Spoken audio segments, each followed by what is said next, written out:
Good morning students. हम पढ़ रहे हैं 12th क्लास में बायोलॉजी, जिसमें आज हम स्टार्ट करेंगे हमारा 3rd चैप्टर मानव में जनन यानी रिप्रोडक्शन इन ह्यूमन। तो मानव में जो जनन होता है वो होता है सेक्सुअल यानी क्या, लैंगिक जनन। और मानव एक जरायुज यानी विविपेरस प्राणी है, यानी वो अपने समान एक नई संतति को उत्पन्न करता है ना। लेकिन किस क्रिया द्वारा?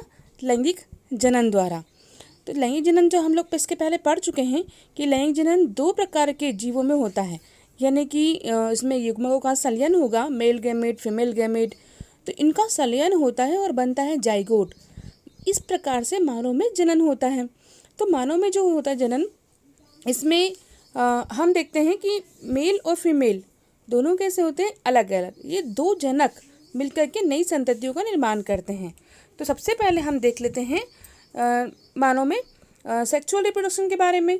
तो अभी हमने जैसे बताया कि मेल और फीमेल ये दो जनक होंगे। फीमेल से एग यानी ओवम निकलेगा और मेल से स्पर्म, ये दोनों का संयुग्मन होगा और निषेचन की प्रक्रिया संपन्न होती है और जाइगोट बनता है और जाइगोट से फिर भ्रूण का निर्माण होता है। तो इसमें 23 क्रोमोसोम फीमेल से आते हैं और 23 क्रोमोसोम मेल से आते हैं। इस प्रकार से जो नई संतति उत्पन्न हुई उसमें होते हैं 46 क्रोमोसोम। ठीक है। इसके बाद में हम स्टार्ट करते हैं कि मानव में जो जनन होता है वो मेल में स्पर्म का निर्माण कहाँ होता है। तो स्पर्म का निर्माण जो होता है वो टेस्टिस में होता है।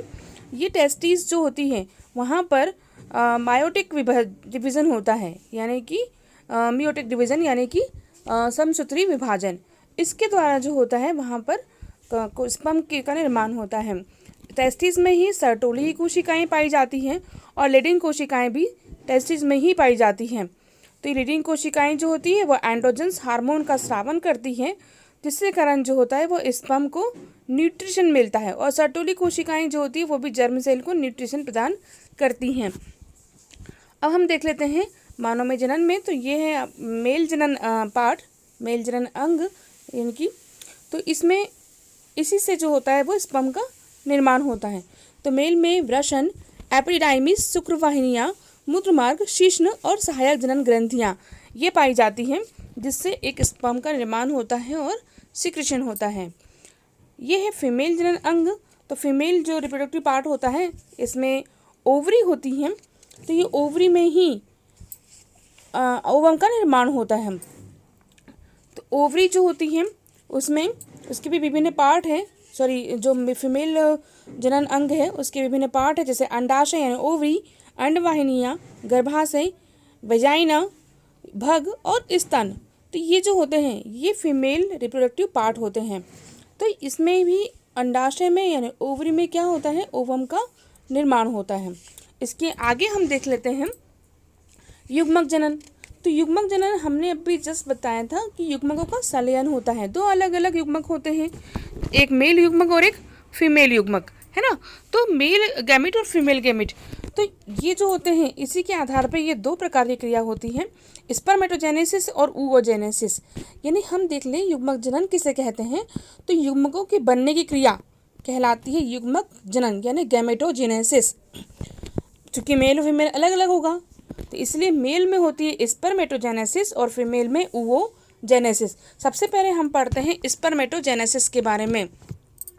तो स्पर्मेटोजेनेसिस जो होता है उसमें भी ऐसी क्रिया जिसमें वृषण में स्पर्म का निर्माण होता है वह क्रिया कहलाती है स्पर्मेटोजेनेसिस।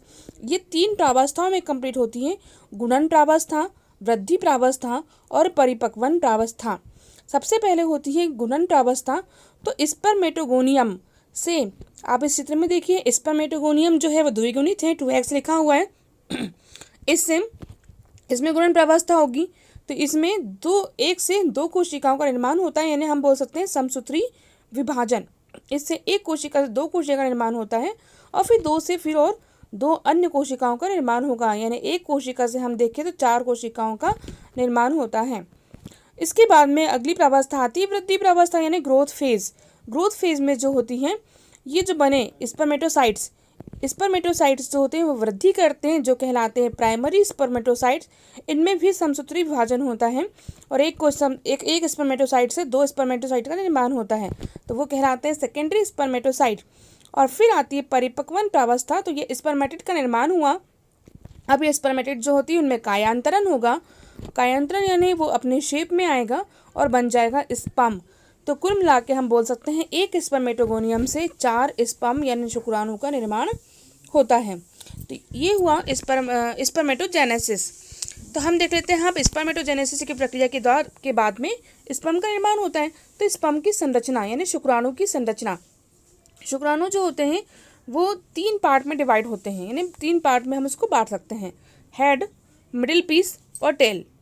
हेड जो होता है सबसे ऊपरी भाग कहलाता है, जिसके ऊपर एक्रोसोम का आवरण चढ़ा होता है। आप चित्र में देख सकते हैं एक्रोसोम का आवरण चढ़ा होता है। और ये एक्रोसोम के अंदर यानी कि जो हेड है उसके अंदर पाया जाता है एक न्यूक्लियस यानी एक केंद्रक। मिडिल पीस जो होता है, मिडिल पीस में सेंट्रियोल होता है और माइटोकॉन्ड्रिया।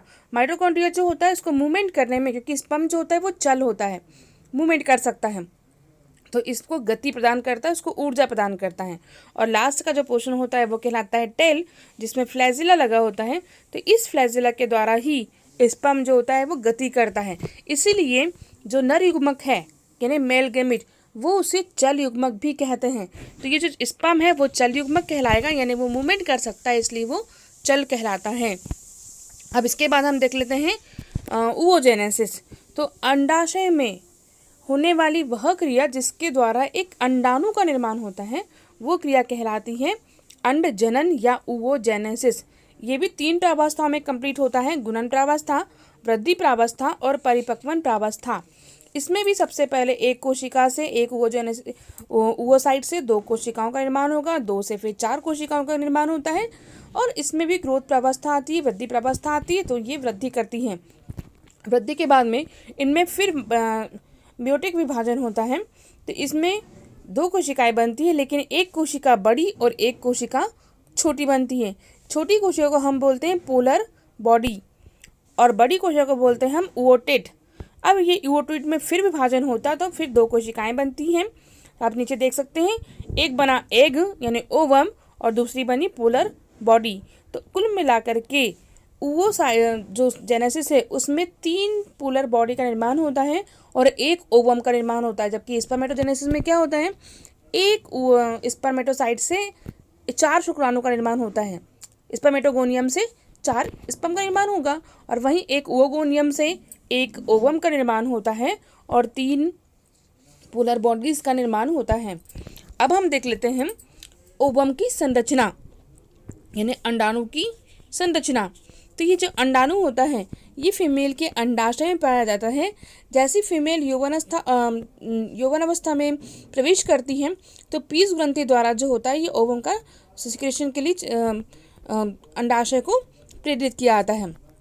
इस अंडाशय में सबसे बाहरी लेयर कोरोना पर कहलाती, कोरोना रेडिएटा, और इसके अंदर जोना पेलोसिडा की एक स्तर लगी होती है। उसके जोना पेलोसिडा के अंदर प्लाज्मा मेम्ब्रेन चढ़ी होती है। एक न्यूक्लियस होता है बड़ा सा और न्यूक्लियस के अंदर न्यूक्लियोलस भरा होता है। न्यूक्लियस और जोना पेलोसिडा के बीच में साइटोप्लाज्म पाया जाता है। तो ओवम स्पर्म की तुलना में काफ़ी बड़ा होता है, लेकिन ये अचल होता है। ये एक फीमेल गैमेट है और ये चल नहीं सकता, अचल होता है, क्योंकि ये अंडाशय के अंदर ही पाया जाता है। अब हम देख लेते हैं निषेचन की प्रक्रिया। तो निषेचन की प्रक्रिया यानी क्या कि मादा युग्मक और नर युग्मक का संलयन, ये कहलाता है निषेचन। यानी जो ओवम है फीमेल की ओवरी में, वहाँ पर स्पर्म आएगा और स्पर्म आकर के जो है वो उस ओवम से फ्यूज होगा, निषेचित करेगा, यानी दोनों युग्मक क्या होंगे दोनों युग्मक आपस में जुड़ जाएंगे। ये प्रक्रिया कहलाती है निषेचन की प्रक्रिया। और मानव में निषेचन जो होता है वो फैलोपियन ट्यूब में होता है। इसके बाद बनता है जाइगोट। तो अब हम देख लेते हैं किस प्रकार से युग्मक एक भ्रूण का निर्माण होता है। तो आप देख सकते हैं जाइगोट में क्लेवेज हुआ यानी कोशिकाओं का विभाजन हुआ और 8 कोशिका वाली एक कोशिका बनती है। उसके बाद में फिर से उसमें ब्लास्टुला सेल बनती है यानी बहुत सारी कोशिकाएं, और फिर ब्लास्टोइल बनता है यानी बहुत सारी विभाजन होने लगता है। फिर गैस्टुला प्रावस्था आती है। गैस्टुला प्रावस्था में भी बाद में जो होता है वो गैस्टुला यानी ब्लास्टोपोर बनता है। इसी के बाद में जो होता है वो भ्रूण का निर्माण होना चालू होता है। आप इस द्वारा जो होता है वो और अच्छे से समझ सकते हैं इस चित्र के द्वारा कि जो भ्रूण होता है उसमें 3 प्रकार की लेयर होती है। आप उसमें होता है एक्टोडर्म, मेसोडर्म और एंडोडर्म। तो एंडोडर्म में से जो होता है उसमें प्राइमरी सेल बनती है, लंग्स बनते हैं, डाइजेस्टिव सिस्टम बनते हैं, लीवर और पैनक्रियाज। वहीं यदि हम देखें एंडोडर्मिस से तो एक्टोडर्मिस से बनता है एपिडर्मिस, यानी स्किन हेयर बनते हैं, स्किन बनती है, हेयर बनते हैं, हमारे लेंस बनते हैं, हमारे कान बनते हैं और ब्रेन का स्पाइनल कॉर्ड बनता है। उसी टाइप से मेसोडर्म से नोटोकॉर्ड बनती है, स्केलेटोन बनता है। इसके साथ में हमारे जो स्कल्स हैं यानी हमारी जो हड्डियां हैं, किडनी, ओवरी, यूटेरस, ये सारी चीज़ों का और हार्ट, ये सारी चीज़ों का निर्माण होता है। तो भ्रूण में कितने प्रकार की लेयर होती है? 3, एक्टोडर्म, मेसोडर्म और एंडोडर्म। तो इसके साथ ही अब हमारा ये चैप्टर कंप्लीट होता है। Thank you.